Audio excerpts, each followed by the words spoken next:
विचार करा एक अशा महामार्गाचा जो फक्त शहरं नाही तर श्रद्धा आणि प्रगती या दोन्हींना जोडणारा होता. हो, महाराष्ट्राचा शक्तिपीठ महामार्ग हेच स्वप्न घेऊन आलेला एक भव्य प्रकल्प. पण मग अचानक असं काय झालं की या इतक्या मोठ्या योजनेला आपला रस्ताच बदलावा लागला.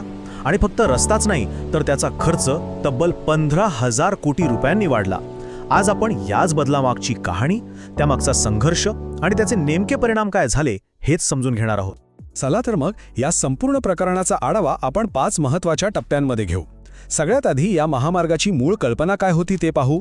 मग त्याला विरोध का झाला, या विरोधानंतर जे बदल झाले त्याची आर्थिक किंमत काय होती, आणि शेवटी आता या महामार्गाची नवी दिशा नेमकी काय आहे हेही आपण पाहणार आहोत. बघा, कोणताही मोठा प्रकल्प उभा राहतो तेव्हा त्यामागे एक खूप मोठी दृष्टी असते.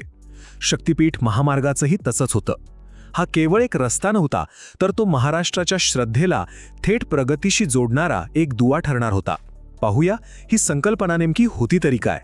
महाराष्ट्राच्या संस्कृतीच्या केंद्रस्थानी आहेत ती 3.5 शक्तिपीठं, जी लाखो भाविकांसाठी अत्यंत पवित्र आहेत. ह्या महामार्गाची मूळ कल्पनाच ही होती की श्रद्धेच्या या धाग्याला विकासाच्या मार्गाने जोडायचं. म्हणजे हा महामार्ग फक्त शहरांमधलं अंतर कमी करणार नव्हता, तर तो भक्तांना त्यांच्या दैवतांच्या आणखी जवळ घेऊन जाणार होता. तर सुरुवातीला कागदावर हा भव्य प्रकल्प नेमका कसा दिसत होता हे पाहणं महत्त्वाचं आहे, कारण इथूनच पुढे या संपूर्ण कथेत बदलांना सुरुवात होणार आहे. आता जरा हे आकडे बघा. बघताक्षणीच लक्षात येतं की हा प्रकल्प किती प्रचंड होता. 802 किलोमीटर म्हणजे साधारणपणे मुंबई ते दिल्ली इतकं अंतर. आणि खर्च 86,000 कोटी रुपये. विचार करा, ही रक्कम इतकी मोठी आहे की त्यातून अनेक लहान शहरांचा चेहरा मोहराच बदलून जाऊ शकतो. खरं तर हा महामार्ग महाराष्ट्राच्या विकासाचा एक नवा अध्याय लिहिण्याच्या तयारीत होता. पण विकासाच्या या भव्य स्वप्नाला एका मोठ्या संघर्षाचा सामना करावा लागला. जेव्हा या महामार्गाचा नकाशा प्रत्यक्ष जमिनीवर उतरायला सुरुवात झाली तेव्हा विरोधाचे सूर उमटू लागले. आणि पाहता पाहता या विरोधाने संपूर्ण प्रकल्पालाच एक मोठा धक्का दिला. हा विरोध काही जमिनीच्या एका साध्या तुकड्यासाठी नव्हता. तो होता पिढ्यानपिढ्या जपलेल्या कसलेल्या मातीसाठी. शेतकऱ्यांसाठी ती जमीन फक्त उत्पन्नाचं साधन नव्हती, तर ती त्यांची ओळख होती. आणि जेव्हा विकासाचा हा महामार्ग थेट या ओळखीवरून जाणार होता तेव्हा संघर्ष होणं अटळ होतं. विशेषतः कोल्हापूर आणि सांगलीसारख्या सुपीक भागांमध्ये हा विरोध खूपच तीव्र होता. अखेर सरकारने लोकांचा आवाज ऐकला आणि मार्ग बदलण्याचा निर्णय घेतला. पण या तडजोडीची किंमत काय होती? चला आता आकड्यांच्या भाषेत या बदलांचं विश्लेषण करूया.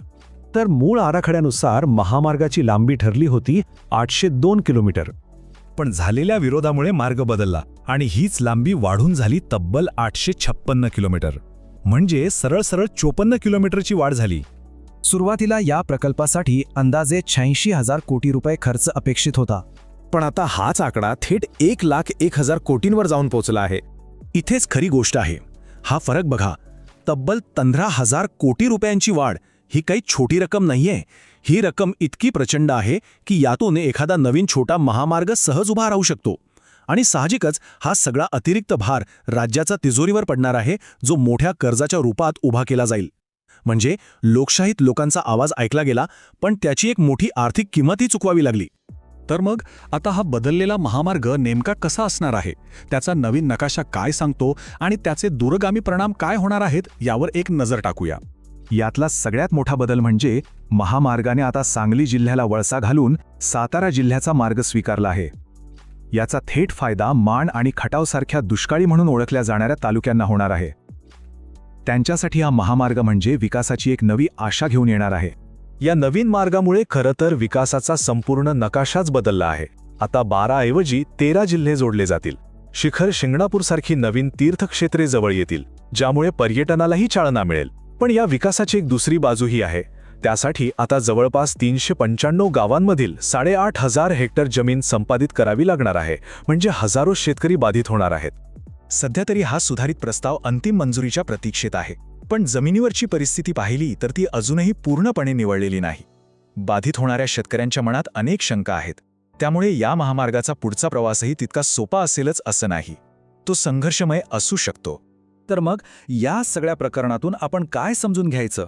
हा बदल म्हणजे लोकशाहीचा, लोकांच्या आवाजाचा विजय मानायचा का, की मग यापुढे प्रत्येक मोठ्या प्रकल्पाला असाच विरोध होत राहणार आणि त्याची किंमत आणि वेळ दोन्ही वाढत जाणार? हा प्रश्न फक्त शक्तिपीठ महामार्गापुरता नाही, तर तो भारताच्या भविष्यातल्या विकासाची दिशा ठरवणारा आहे.